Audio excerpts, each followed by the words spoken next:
It says, quote, "The greatest lesson from Jobs' career is to keep the doors open for people like him. The world needs to have opportunities for an adopted child raised by a working-class family. It needs to have second chances for people who drop out of college.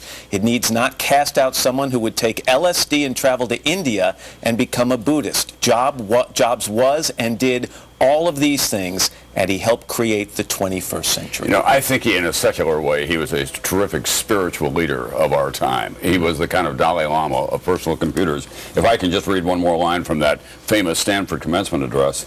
"Your time is limited, so don't waste it living someone else's life. Don't be trapped by dogma, which is living with the results of other people's thinking. Don't let the noise of others' opinions drown out your own inner voice." That alone is a legacy of Steve Jobs, especially at this time. He said he wanted to put a ding in the universe. Do we even have any idea yet, Rick, how big a ding he put in the universe? Well, you know, the notion that Einstein and others have said is that the universe ultimately is simple. That was Steve's philosophy. Simplicity was the beauty that he was always striving for, and that's why he was a perfectionist. You probably can never reach it, but it's a great aspiration. All right, you know, Matt, when I was a kid, I was a jukebox nut. This is my jukebox at my age. Thank you, Steve Jobs. Tom Brokaw, Rick Stengel, and again, a special edition of Time Magazine hitting stands tomorrow, featuring the cover of Steve Jobs. We're going to have much more on his legacy a little later, but for now, let's get a check of the rest of the morning's top stories. Savannah Guthrie's That's your latest weather. Ann? Al, thanks. As we noted, Steve Jobs revolutionized almost every corner of our lives. We knew his products, yet in many ways, he was an enigma. But during a commencement speech at Stanford in 2005, Jobs got very personal. "Your time is limited, so don't waste it living someone else's life. Don't be trapped by dogma, which is living with the results of other people's thinking. Don't let the noise of others' opinions drown out your own inner voice. And most important, have the courage to follow your heart and intuition.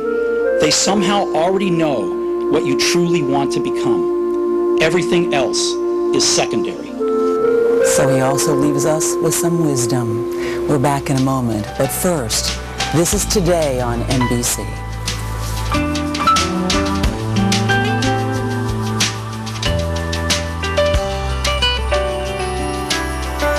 Savannah, good morning. Good morning, guys. And in the news today, the passing of Steve Jobs is being mourned by millions of people who never knew him personally, his customers. NBC's George Lewis is at Apple headquarters in Cupertino, California this morning. George, good morning.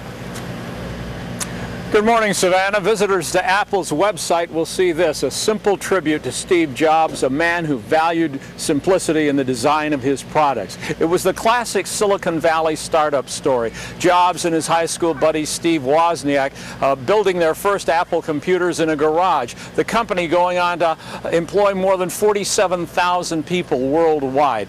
In addition to computers, Jobs was present at the creation of the first iPods in 2001. The iPhone in 2007, the iPad in 2010. The company changing the way people consume media, changing the way people talk on the telephone, fundamentally altering the landscape of technology worldwide.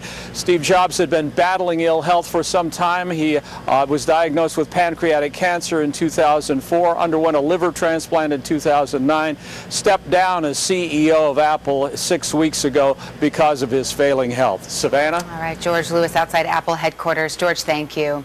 Democratic